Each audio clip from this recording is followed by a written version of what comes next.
Nunca contei isso para ninguém, mas hoje preciso dividir com vocês o que aconteceu comigo durante 3 noites no Hospital São Vicente, um relato que vai mexer com tudo o que vocês acreditam sobre vida e morte. Meu nome é André, tenho 34 anos e trabalho como técnico em manutenção hospitalar há mais de uma década.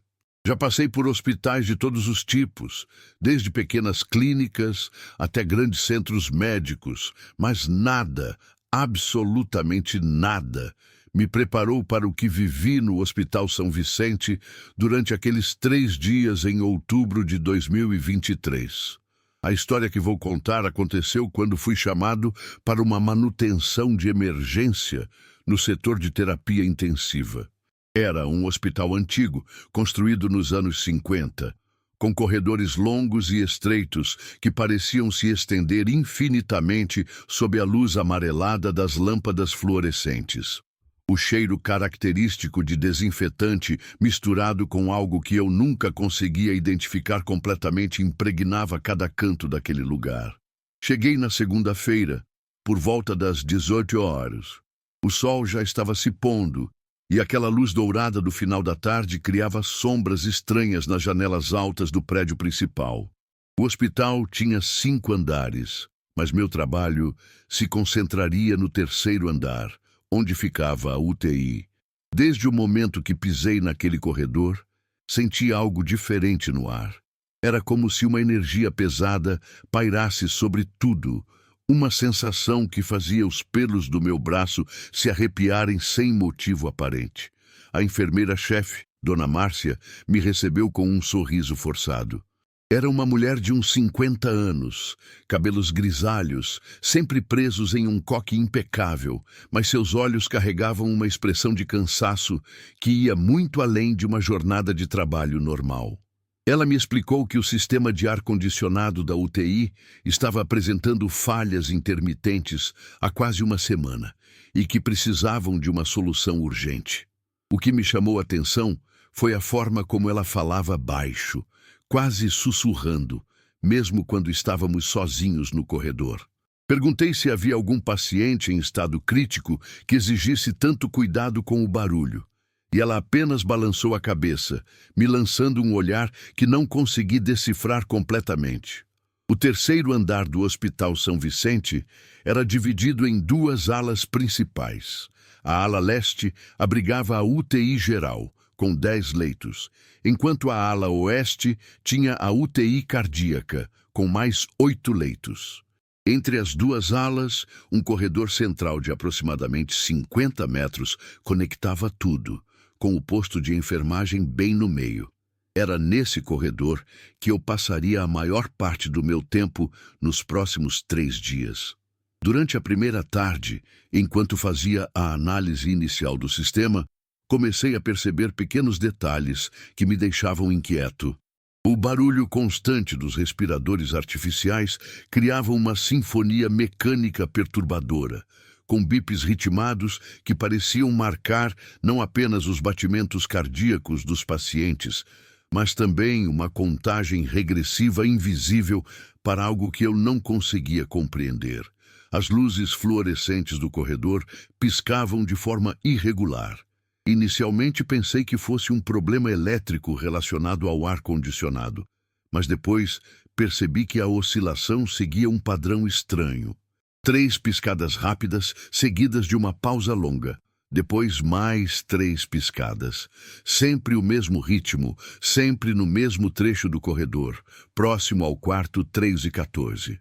O quarto 314 estava vazio há 2 semanas, segundo me disse um dos técnicos de enfermagem durante o intervalo do café. Quando perguntei o motivo, ele desviou o olhar e murmurou algo sobre reformas necessárias. Mas não conseguiu me explicar que tipo de reforma seria necessária em um quarto que, pelo menos externamente, parecia em perfeitas condições. Naquela primeira noite, decidi trabalhar até mais tarde para adiantar o serviço. O hospital mudava completamente de atmosfera após as 22 horas. Os corredores se tornavam ainda mais silenciosos. interrompidos apenas pelos sons dos equipamentos médicos e pelos passos ocasionais das enfermeiras fazendo suas rondas. Foi por volta das 23h30 que ouvi pela primeira vez. Era um som quase imperceptível, como se alguém estivesse caminhando descalço pelo corredor. Passos lentos, regulares, que pareciam vir da direção da ala oeste. Parei meu trabalho na central de ar-condicionado e prestei atenção. O som durava aproximadamente 1 minuto, sempre no mesmo ritmo, sempre na mesma direção. Quando saía para verificar, nunca encontrava ninguém. Perguntei para a enfermeira do plantão noturno, Isabel, uma mulher jovem que trabalhava ali há apenas 6 meses. Ela me disse que também ouvia os passos, mas que já havia se acostumado. Quando insisti em saber se ela sabia de onde vinham, Isabel ficou visivelmente desconfortável e mudou de assunto rapidamente.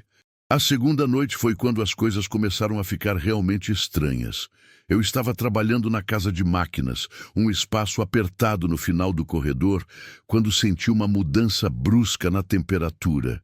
Em questão de segundos, o ambiente ficou gelado, como se alguém tivesse ligado um ar-condicionado industrial na potência máxima.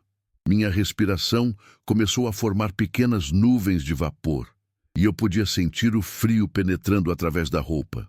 Saí da casa de máquinas para verificar se o problema estava nos equipamentos que eu estava consertando, mas o corredor estava com temperatura normal. Voltei para a casa de máquinas e novamente o frio intenso. Isso aconteceu 4 vezes consecutivas, sempre com a mesma intensidade, sempre com a mesma duração de aproximadamente 3 minutos.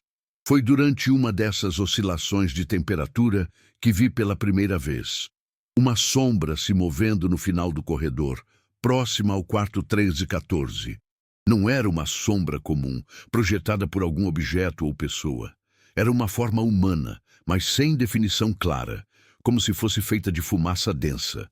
A sombra permaneceu ali por alguns segundos, aparentemente observando na minha direção, antes de desaparecer completamente. Meu coração disparou. Senti uma mistura de medo e curiosidade que me deixou paralisado por alguns instantes. Caminhei lentamente em direção ao quarto 314, cada passo ecoando de forma amplificada no corredor silencioso. Quando cheguei próximo à porta, percebi que ela estava entreaberta, mesmo tendo certeza de que estava fechada quando passei por ali anteriormente. Empurrei a porta devagar, e ela rangeu em seus gonzos com um som agudo que cortou o silêncio como uma navalha. O quarto estava completamente escuro, mas havia uma sensação palpável de que não estava vazio. O ar era denso, carregado de uma energia que fazia minha pele formigar. Acendi a lanterna do meu celular e iluminei o ambiente. O quarto parecia normal à primeira vista. Uma cama hospitalar, alguns equipamentos básicos, uma janela com vista para o pátio interno do hospital. Mas havia algo errado com as proporções.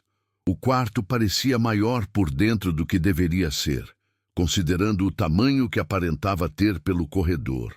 As paredes se estendiam mais do que eu lembrava, e a janela parecia estar mais distante do que deveria. Foi então que ouvi a respiração. Era baixa, ritmada, como se alguém estivesse dormindo profundamente. Mas o som não vinha de nenhum ponto específico do quarto.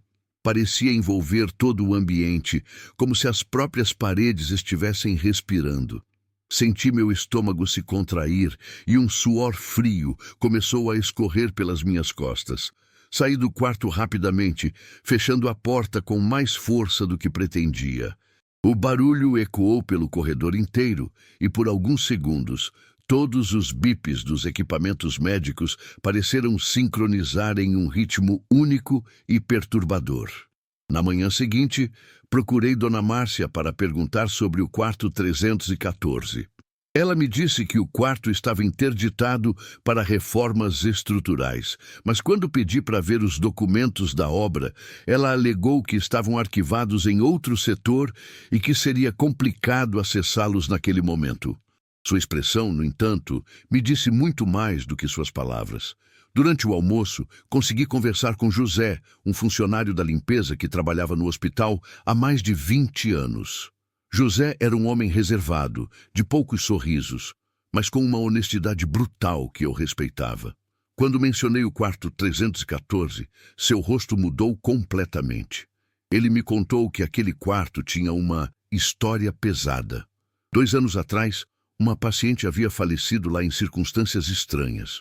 Maria Fernanda, de 28 anos, havia sido internada para uma cirurgia de rotina de retirada da vesícula. A operação foi bem sucedida e ela estava se recuperando normalmente quando, na terceira noite pós-operatória, começou a apresentar sintomas inexplicáveis.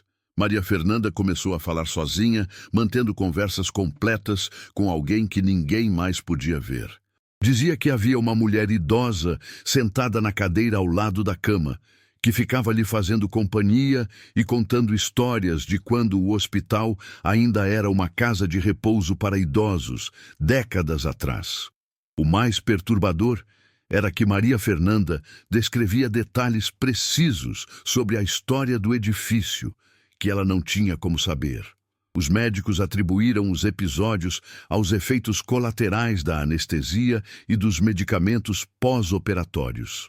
Mas na quarta noite, Maria Fernanda acordou gritando, dizendo que a mulher idosa estava tentando levá-la para visitar os outros.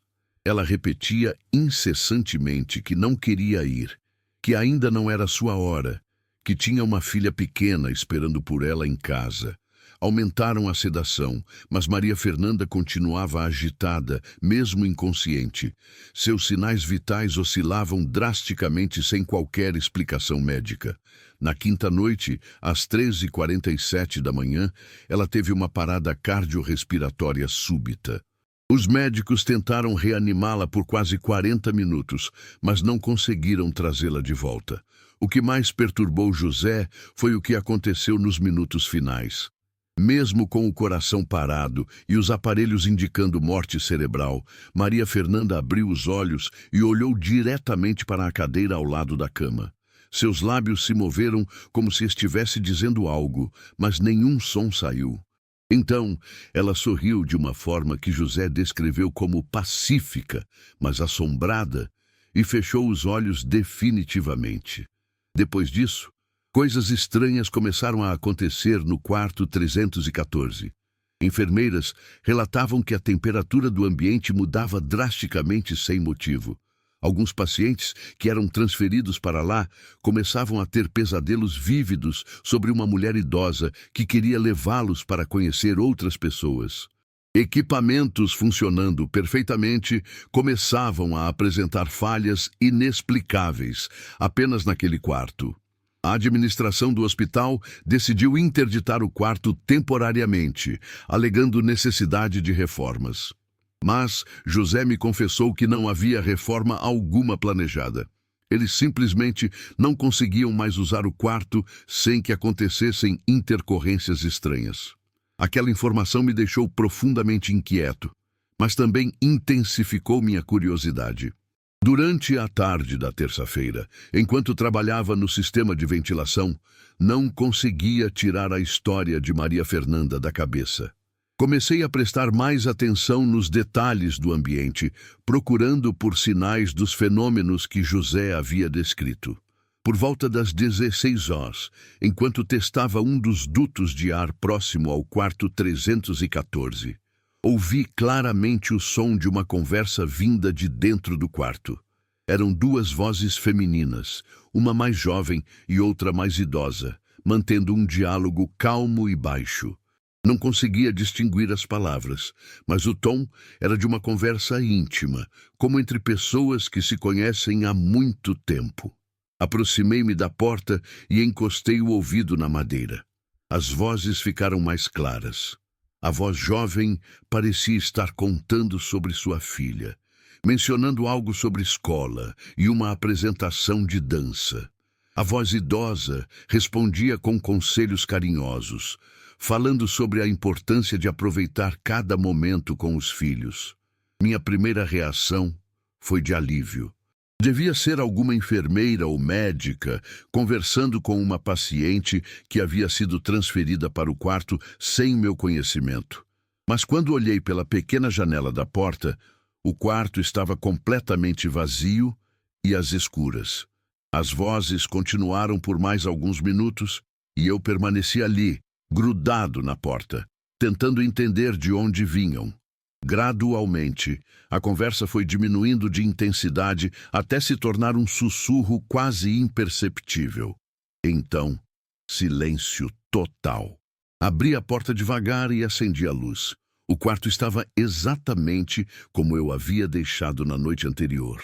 Vazio, silencioso, com aquela sensação estranha de que o espaço era maior do que deveria ser.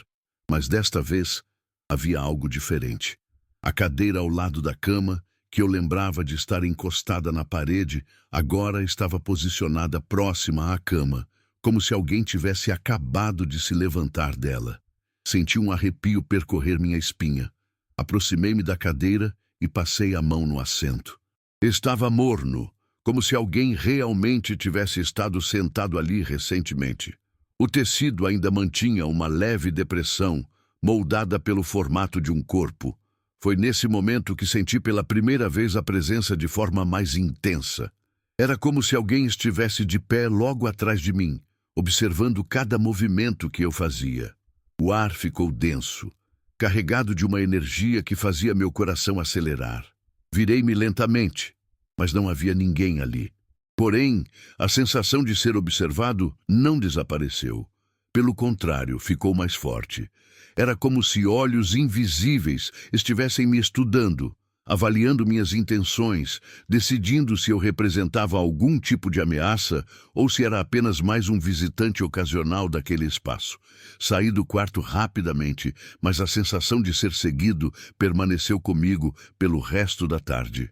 Durante os próximos momentos de trabalho, eu me pegava olhando por cima do ombro constantemente, esperando ver alguém ou alguma coisa que explicasse aquela presença palpável. A noite de terça-feira foi a mais intensa até então. Decidi me concentrar no trabalho para tentar esquecer os acontecimentos estranhos, mas o hospital parecia estar conspirando contra minha tranquilidade. Os sons habituais dos equipamentos médicos pareciam mais altos, mais intrusivos. As luzes do corredor piscavam com mais frequência, sempre próximo ao quarto 314. Por volta das 22h, enquanto eu estava na casa de máquinas, ouvi novamente os passos descalços no corredor. Desta vez, porém, eles pareciam mais próximos, mais deliberados. Saí para verificar e vi Isabel, a enfermeira do plantão noturno, parada no meio do corredor, olhando fixamente na direção do quarto 314. Aproximei-me dela e perguntei se estava tudo bem. Isabel se virou para mim com uma expressão de confusão e medo que me alarmou imediatamente. Ela disse que havia ouvido alguém chamando seu nome, uma voz feminina e idosa, vinda da direção daquele quarto. Quando foi verificar, encontrou a porta entreaberta, mesmo tendo certeza de que estava fechada. Perguntei se ela havia entrado no quarto, e Isabel balançou a cabeça negativamente. Disse que sentiu uma energia muito pesada emanando de lá dentro, uma sensação de tristeza e urgência que a fez recuar imediatamente. Ela me confessou que nos últimos meses, vários funcionários do turno noturno haviam relatado experiências similares, mas que a administração pedia para não comentarem sobre o assunto para não alarmar os pacientes e familiares. Decidimos ir juntos até o quarto para verificar. Quando nos aproximamos, percebi que a temperatura do corredor estava visivelmente mais baixa, próximo à porta 314. Nossa respiração formava pequenas nuvens de vapor, e eu podia sentir o frio penetrando através da roupa. A porta estava de fato entreaberta, e uma corrente de ar gelado saía de dentro do quarto. Isabel segurou meu braço e sussurrou que poderia sentir um cheiro diferente no ar. Era um perfume suave, floral, que contrastava completamente com o cheiro habitual de desinfetante do hospital. Empurramos a porta devagar, e ela se abriu com o mesmo rangido agudo que eu já havia escutado antes. O quarto estava escuro, mas havia uma luminosidade estranha próxima à janela, como se a luz da lua fosse mais intensa ali dentro do que no corredor. Foi quando vimos pela primeira vez de forma mais clara. Próximo à cadeira ao lado da cama, havia uma figura translúcida de uma mulher idosa. Ela estava sentada, com as mãos cruzadas no colo, e olhava diretamente para a entrada do quarto. Seus cabelos eram brancos, presos em um coque baixo, e ela vestia o que parecia ser uma camisola hospitalar antiga, de um modelo que não era mais usado há décadas. A mulher não parecia ameaçadora. Pelo contrário, havia uma serenidade em sua expressão que contrastava com o medo que eu estava sentindo. Seus olhos eram gentis, mas carregavam uma profundidade que sugeria uma sabedoria adquirida através de muito sofrimento. Isabel apertou meu braço com mais força e sussurrou que conseguia ouvir uma música suave como uma cantiga de ninar. Eu forcei minha audição e, de fato, havia uma melodia quase imperceptível preenchendo o ambiente. Era bonita, melancólica, como as canções que nossas avós costumavam cantar para nos fazer dormir quando éramos crianças. A mulher idosa nos olhou por alguns segundos, que pareceram durar eternidades.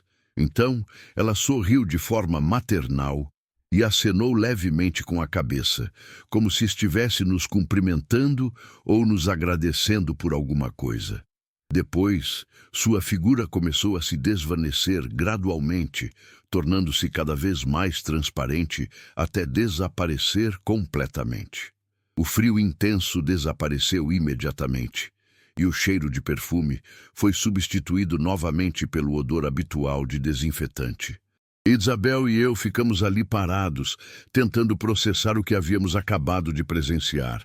Nenhum de nós disse nada por alguns minutos.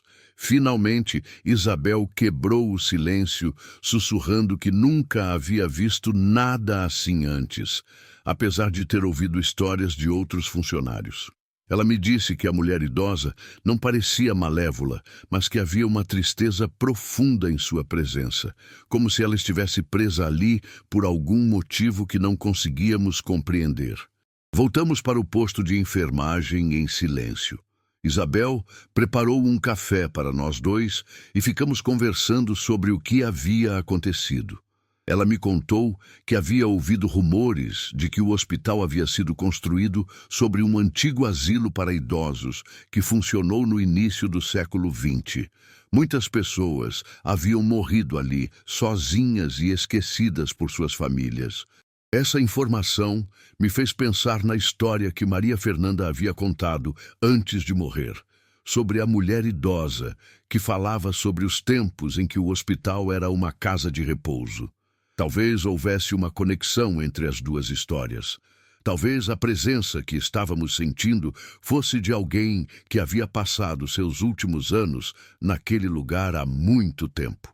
Na quarta-feira, meu último dia de trabalho no hospital, decidi pesquisar mais sobre a história do edifício. Conversei com funcionários mais antigos e descobri que José estava certo sobre o passado do lugar. O Hospital São Vicente havia sido construído sobre as fundações do Lar dos Idosos Santa Rita, uma instituição que funcionou de 1923 até 1954. O Lar Santa Rita havia sido fechado após um escândalo envolvendo negligência e maus tratos aos residentes. Dezenas de idosos haviam morrido em condições precárias, muitos deles sem nunca receber visitas de familiares. Os corpos eram enterrados em um cemitério simples nos fundos da propriedade, que mais tarde foi transformado no atual pátio interno do hospital. Essa descoberta me deixou profundamente perturbado. Comecei a entender que a presença que estávamos sentindo no quarto 314 poderia ser de alguém que havia passado seus últimos momentos naquele lugar há décadas atrás. Talvez ela estivesse tentando fazer companhia a outros pacientes solitários, oferecendo o conforto que ela mesma não havia recebido em vida. Durante a tarde de quarta-feira, enquanto finalizava os últimos ajustes no sistema de ar-condicionado, Decidi fazer uma última visita ao quarto 314. Queria entender melhor o que estava acontecendo ali e talvez encontrar alguma forma de ajudar, se isso fosse possível. Quando entrei no quarto, a atmosfera estava diferente. O ar não estava frio como nas outras vezes, e não havia aquela sensação opressiva de ser observado. O ambiente parecia mais neutro, quase normal.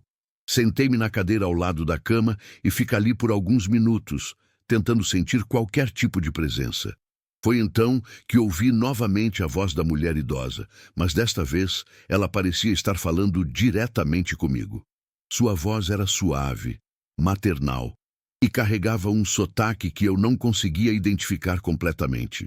Ela me disse que havia percebido minha presença durante os últimos dias e que estava grata por eu não ter tentado fugir ou ignorar o que estava acontecendo. Ela se apresentou como Dona Helena e me contou que havia falecido no lar Santa Rita em 1951, aos 73 anos. Havia sido abandonada lá por sua família quando ficou doente e passou seus últimos 3 anos completamente sozinha, sem receber uma única visita. Morreu durante uma noite fria de inverno, chamando pelos nomes de seus filhos que nunca mais voltaram para vê-la. Dona Helena me explicou que sua alma havia ficado presa naquele lugar porque não conseguia aceitar a solidão de sua morte.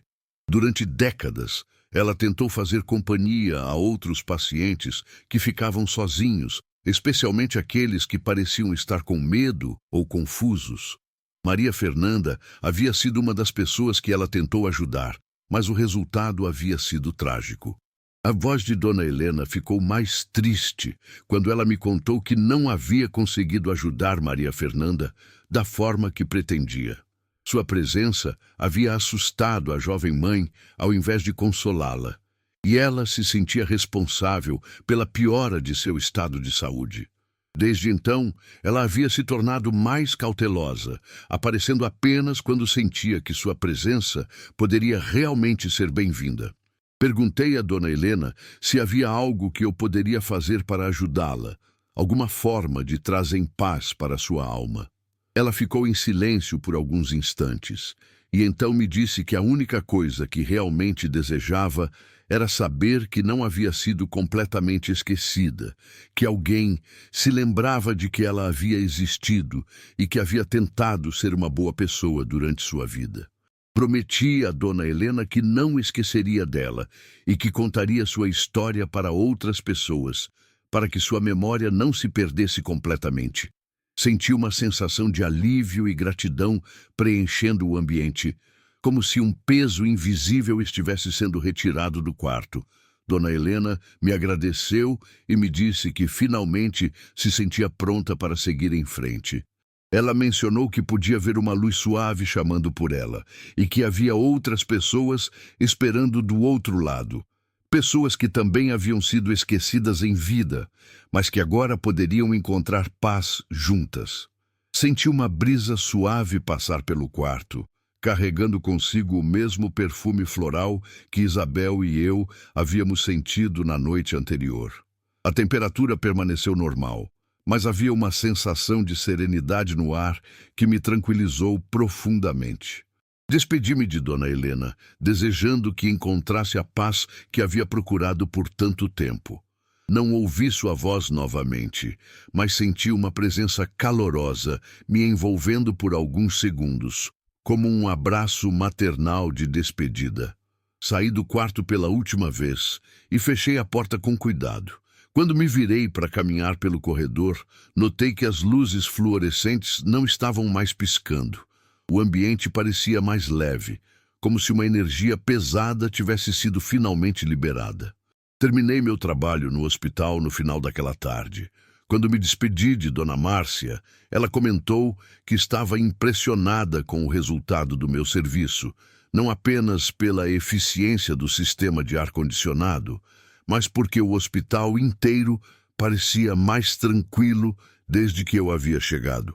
Ela não sabia explicar exatamente o que queria dizer com isso, mas disse que vários funcionários haviam comentado sobre uma melhoria na atmosfera geral do lugar. Nos meses seguintes, Mantive contato esporádico com alguns funcionários do Hospital São Vicente. Isabel me contou que o quarto 314 havia sido reaberto para uso normal e que não haviam mais ocorrido os fenômenos estranhos que costumavam acontecer ali.